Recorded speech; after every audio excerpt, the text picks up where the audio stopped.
NYMF Student Leaders Blog. NYMF Student Leaders Blog. The blog where leaders log about the festival shows. Hi, we're here at the NYMF Talkback, super excited at Barnard College. So we have some really fancy people speaking tonight and we're really excited about it. It's gonna be so awesome. Tickets and everything. How legit? Right. My name is Daisy Egan and I'm working on Ghost Light. My name is Michael Becerra and I'm the resident casting director for NYMF. This year we're doing, I think, 8 shows. Let's see. That's what it says in your back. Jane Austen's Pride and Prejudice, which is sold out. The Kid Who Would Be Pope, which is sold out. Fucking Hipsters, which is not sold out, you should all get tickets. Man of Rock, similar. The Big Bank, The Brain That Wouldn't Die, exclamation point, in 3D, 3 exclamation points. And Les Enfants de Paris, which is written by these attractive people over here. And I think maybe we left 1 or 2 out, but that's our roster. But I've been associated with NYMF since the first year, which was 2004, when we cast the very first Kerrigan Loudermilk collaboration, The Woman Upstairs. And I've been the resident casting director since 2007. Stacey Weingarten. I'm Stacey Weingarten and I'm the book writer on Les Enfants de Paris. And I'm David Levinson. I wrote music and lyrics for Les Enfants. I'm Aaron Glick, and I'm producing This One Girl's Story. I'm Liz Ulmer. I'm producing Date of a Lifetime. I'm Joe Iconis, and I'm doing a concert at NYMF, 3 rounds with Joe Iconis and family. Yeah, it's based on a true story about Olive Thomas. She was a Follies girl and became a movie star, kind of. She died when she was about 25. She was married to Jack Pickford. She was rumored to have an affair with Ziegfeld. And she died very mysteriously.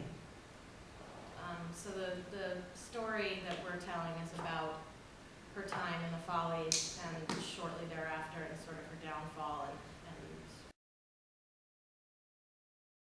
I mean, this summer I had some days where I would have 2 hours of auditions for fucking hipsters, which is, you know, where it looked like the L train in the lobby. And then go straight into 3 hours of auditions for The Kid Who Would Be Pope, which is a cast of 12, 8 of whom are under the age of 13. So a lot of little kids plus their parents, which is always fun. And then I would go straight into auditions for. I had Jane Austen's Pride and Prejudice, which is a 20-person production of Jane Austen's Pride and Prejudice, the musical, you know, which was wonderful. But it was just, you know, you had a bench full of, you know, Elizabeth Bennets all sitting there, and, you know, with their pin curls and everything, you know. So it's scattered and wonderful. I was reading The Hunchback of Notre Dame, which, for those of you who don't know the show, Les Enfants de Paris is an update of Hunchback of Notre Dame. It resets the story of 1958 Paris, and rather than gypsies, we're dealing with Algerian refugees in the backdrop of the Algerian War. So we're dealing with the threat of terrorism and Islamophobia and those sorts of themes in the show. But I was reading the book, and I decided that I wanted to do a musical of that, and I was like, well, everybody does the big gothic medieval thing with this story. And I came up with the idea of doing an update, but if I was going to do an update, I wanted to do an update that would make the story relevant in some way, in a new way, rather than just an update for the sake of doing an update.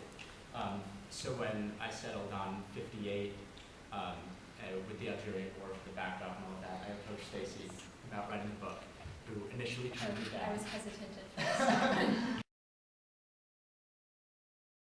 This One Girl's Story is based, or I shouldn't say based, it's inspired by actual events. A young woman who was murdered in downtown Newark in 2003 named Sakia Gunn for being a lesbian.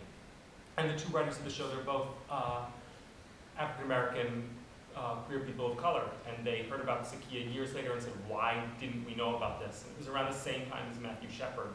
And because of her I really think it was because of the fact that she was from a lower socioeconomic neighborhood and didn't get as much national attention, and it inspired them to musicalize it. And then you were thinking, oh, a hate crime musical, really, really great fun. But what it does is it's a celebration of her life, and it's this group of young women who, for me, you've never really seen in a musical before, celebrating who they are, and the fact that sometimes you just have to stand up for what you believe in no matter what, which for me as a producer is just something really universal. Even though, yes, there is a hate crime, it's still just a celebration. Date of a Lifetime, it's a two-person musical about a speed date, and essentially this couple meets at a speed date, and the man is thinking in his head, projecting, what would my entire life be if I wound up with this woman? And that's the first act. The second act is her thinking the same thing and how their imaginations clash, and then the third act is what actually happens on the date. It's very cute, it's very funny. It was written by, it started as a 3-minute monologue. The book writer and lyricist performed this monologue, and it was basically him it was a projection of someone you meet on a date and first impressions. And he was encouraged to write it into a full-length musical. And at this point, the musical is like an hour, 10 minutes, no intermission, and it's just about this date and these people's imaginations. So when the opportunity came up to do something at NYMF, I was really excited because I perform a lot at concert venues, and I loved the opportunity to do something in a theater where people sit down and sort of expect a certain experience. So so the 3 rounds are I'm in the process of working on them now, but the idea is that it's going to feel like 3 totally different concerts. I think the idea is that you come to the first one, you have this one experience, and then hopefully you go into the lobby and you drink quite a bit, and then you come back, and the next set feels like a totally different thing. It feels like you walked into another theater somewhere, and then you go and drink a little bit more, and then the third set is totally different.